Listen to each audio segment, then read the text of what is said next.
as a financial advisor for over 20 years. I've seen a handful of retirement misconceptions that unfortunately delay or totally kill people's retirement plans unnecessarily. I don't want to see that happen to you, so let's go for a walk and let's talk about what these misconceptions are so that you don't have to worry about them. Okay, the first one is that you absolutely, positively need to plan for 30 or 40 years of go-go spending in retirement. People will say, well, this is what my first year of retirement looks like. This is what I want to be able to spend. And then they'll assume that they're going to keep that up over 30 or 40 years. And unfortunately and fortunately, that's not the case. The first couple years that we retire tend to be more expensive than the middle group of years that we're retired. It tends to be like a barbell. You've got what many of you have heard of, the go-go years, where you're doing a lot of things, you're traveling, you haven't been able to do these things, they've been on your bucket list or on your dream list. Those are your go-go years. And once you get those behind you, you may be happy to just hang around and do some simple hobbies, gardening, things like that, spending time with the grandkids, and you'll have a long period of time where likely your expenses are nowhere near as high as what they were during your go-go years. And then at the end, you know, what tends to be expensive is the healthcare expenses, which, you know, none of us can really plan on. We don't know what our health is going to be. So the first thing that kills retirements is people say, okay, in the first year of retirement, I want, let's just use a number, $100,000 a year, and therefore, you know, I need over $3 million in order to be able to retire. That's not how it works, and I don't want to see you delay or even worse, not retire because you think that's what the numbers are going to be. Okay, another thing is people think that having more money is less risky than having less money. And on the financial side, depending on how you define risk, yes, that might actually be true. You know, if you have more money, you have more leeway in case something goes wrong, in case the stock market has a correction or something like that. But if you define risk as what's the likelihood that I won't be able to do the things that are important to me in retirement, it's completely different. If you define risk that way and say, you know, I've been working for 20, 30, 40 years, and now it's my time. And now I want to be able to do the things that I want to be able to do. Well, you know, obviously the way to reduce the financial risk is to keep working till the day you die, right? The wealthiest people are going to be the people that that never need to spend their retirement money. So if you want to minimize the likelihood of running out of money, you know, just keep working, never retire. But that's not what I don't think any of us want. What we really want is to have balance, you know, to have comfort and to have some security that we're okay in retirement. We're not going to run out of money, but to still live a full retirement and live the adventures that we've told ourselves that we want to do. Which brings me to my third point.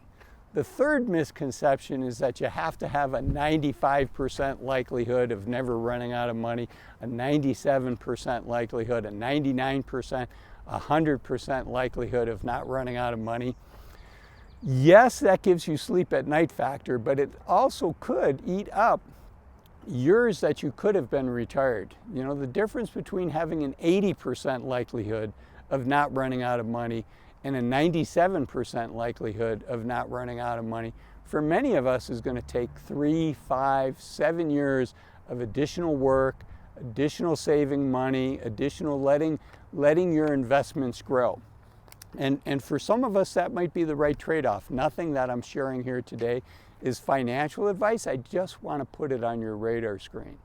But what I can share with you is one of the biggest risks that we have when we retire. It is a risk that we face soon after retiring. And that's called sequence of return risk. And it essentially means that you've gotten unlucky in the first couple of years of retirement when your retirement savings are the highest. And unfortunately, maybe the market's down. And it's down significantly, maybe 20, 30, 40%.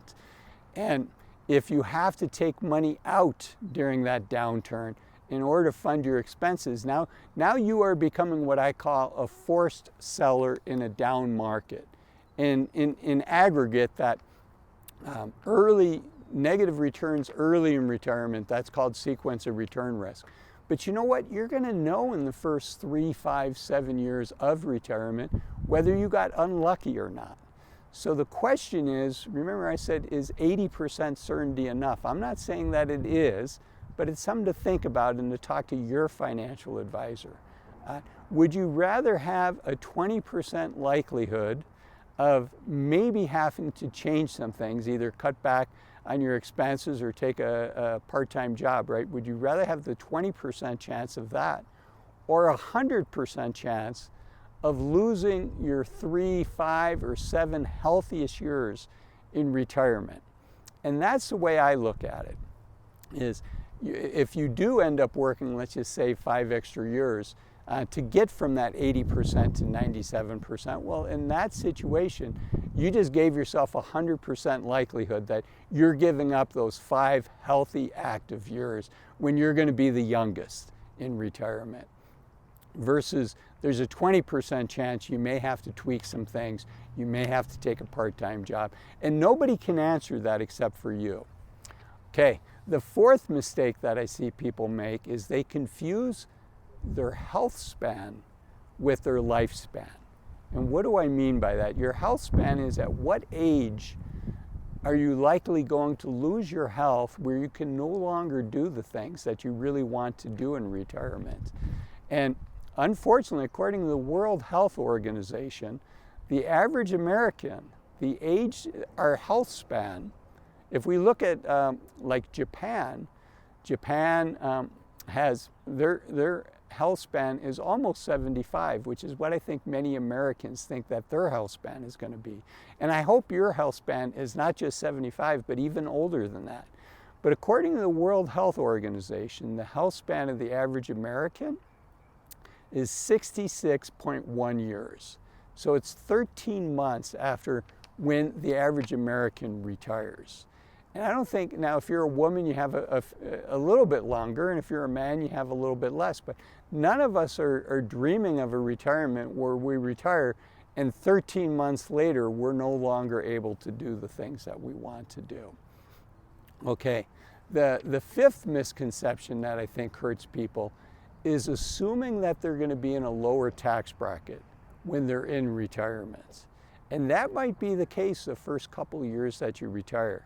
Right? If you were primarily, you work for a company, you're getting what I call W-2 income from your employer, and then you retire, you can probably line up your first couple of years where you pay very little in tax. Let's say you have money in a bank account that you pay tax as you go. Let's say you have a Roth IRA that is not going to be taxed as you take money out. You can keep your tax level low, but know that your taxes are, for most of us, going to be one of your top 3 and certainly one of your top 5 expenses. And using all of your tax advantage money early could put you in a situation later in retirement where you're taking money out at even a higher tax bracket than you could have otherwise. In the United States, there's 7 tax brackets. There's the 10%, the 12%, and then it jumps up to 22 and 24. There is no 14 or 16% tax bracket. There's a big jump. So filling up those lower tax brackets for many of us is going to be advantageous. Now, I am not an accountant, and nothing I'm sharing with you today is financial advice, but I just want to put it on your radar screen that being strategic about your taxes can be better than just assuming that your taxes are going to be lower in retirement than what they are right now. And then the last thing that I want to talk about is getting to this being comfortable with uncertainty. You know, none of us know how long we have on this earth. None of us know what tax rates are going to be 3 years from now. There's a lot of uncertainty in life, and so having the faith, having a plan, coming up with a plan, understanding how much you can spend in retirement, understanding how much you need in order to be able to retire. that's going to give you a lot of confidence. It's not going to give you 100% certainty, but hopefully it will give you a lot of clarity, and that clarity can be helpful.